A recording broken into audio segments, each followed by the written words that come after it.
Hello class, today I want to show you how to find the average returns on the Dow Jones Industrial Average. If you don't know, today the Dow Jones Industrial Average actually hit 20,000, which is the highest it's ever been.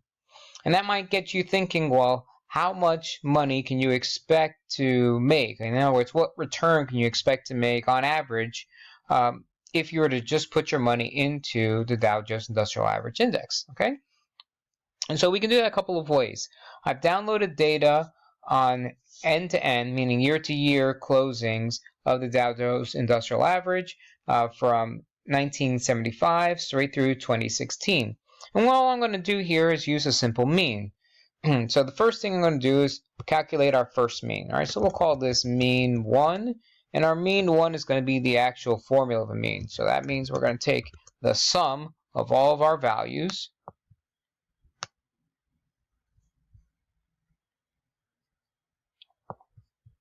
Take that sum, and we're going to divide it by the count, meaning the number of observations of those values.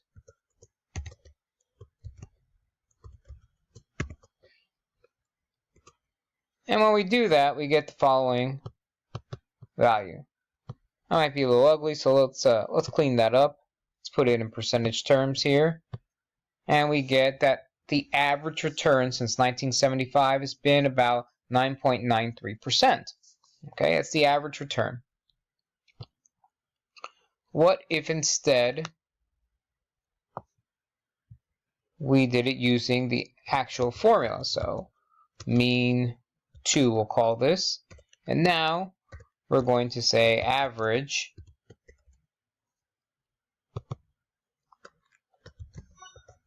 E2 through E43. And again, we find 9.93%. Now you could do this for standard deviation, for median, for mode, but there's actually a lot faster way to do it in Excel. And we do it through an add-in. The way to get to this add-in or put this add-in into Excel is first we need to come over to File. So we're going to go over to File, and we're going to come down to Options. When we select Options, this window is going to pop up. We need to come down to the Add-ins section. When we click the Add-ins section, you're going to see some active add-ins that you already have, but we're also going to have some inactive add-ins. And what we want is this first one, this Analysis Toolbox. We're going to select that, and we're going to hit Go. When you hit Go, you need to check this Analysis Toolbox before it can actually become active. Once you've checked it, press OK. Now, right now you might say, well, nothing's happened. I'll come over here to Data.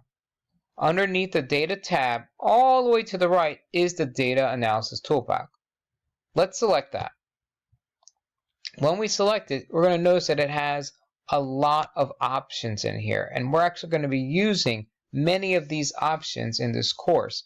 So this is going to be a very useful resource for you to find shortcuts to do analysis of data.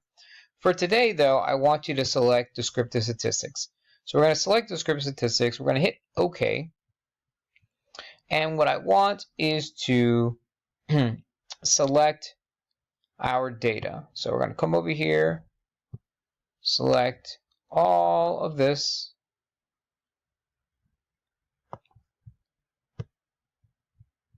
Say we have a label in the first row. Say that we want summary statistics. Let's try to put the output all on the same sheet.